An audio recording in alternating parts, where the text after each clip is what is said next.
બગસરામાં સ્થાનિક સ્વરાજ્યની ચૂંટણીમાં તાલુકા પંચાયતમાં આપ પાર્ટીના 10 ઉમેદવારો વિજેતા। બગસરા તાલુકા પંચાયતમાં કોંગ્રેસ અને ભાજપને મોટો ઝટકો લાગ્યો છે। બગસરા તાલુકામાં સ્થાનિક સ્વરાજ્યની ચૂંટણીમાં તાલુકા પંચાયતમાં આપ પાર્ટીના 10 ઉમેદવારો વિજેતા થયા હતા। આ પાર્ટીના 10 ઉમેદવારો વિજેતા થયા પણ બગસરા નગરપાલિકામાં આપ પાર્ટીનું ખાતું ખુલ્યું ન હતું। આ પાર્ટીના 10 ઉમેદવારો વિજેતા થતા ધારાસભ્ય ગોપાલ ઇટાલિયાની ઉપસ્થિતિમાં સ્નેહ મિલન કાર્યક્રમ યોજાયો હતો।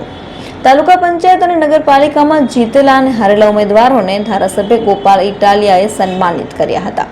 સ્થાનિક સ્વરાજ્યની ચૂંટણીમાં તાલુકા પંચાયતમાં આ પાર્ટીને બહુમતી મળતા કાર્યકરો ખુશી જોવા મળી રહી છે। બગસરા નગરપાલિકામાં આ પાર્ટીને મોટો ફટકો લાગ્યો છે। એક પણ ઉમેદવાર વિજેતા ન થયા।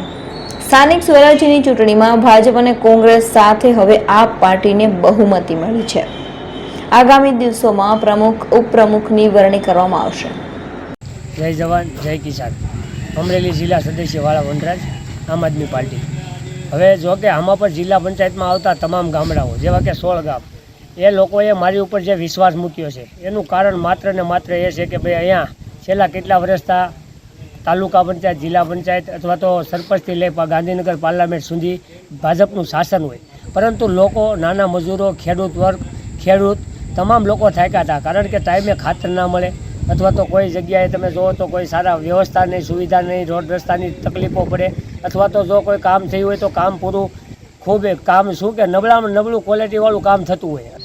શું કહેશે તે આજે ગોપાલભાઈ કાર્યકર્તાઓને મળવા, હારેલા અને જીતેલા ઉમેદવારોને ખૂબ ખૂબ અભિનંદન આપવા માટે આવ્યા હતા અને લોકોનો જે બગસરા તાલુકાના મતદારોનો અને લોકોનો આભાર માનવા અને એને શુભેચ્છા આપવા માટે આવ્યા હતા કે બગસરા તાલુકાએ ખૂબ સરસ વિશ્વાસ મેળવ્યો છે। આમ આદમીની તાલુકા પંચાયત બનાવી છે અને અમારા વનરાજભાઈ જેવા જિલ્લા પંચાયતના ઉમેદવારને પણ ખૂબ જંગી લીડથી જીતાડ્યા છે। એ બદલ ગોપાલભાઈ તમામને અભિનંદન અને આભાર માનવા માટે આવ્યા હતા। ભાજપે લોકોના કામ નથી કર્યા, રોડ અને રસ્તા, શિક્ષણ જેવું કામ નથી કર્યું,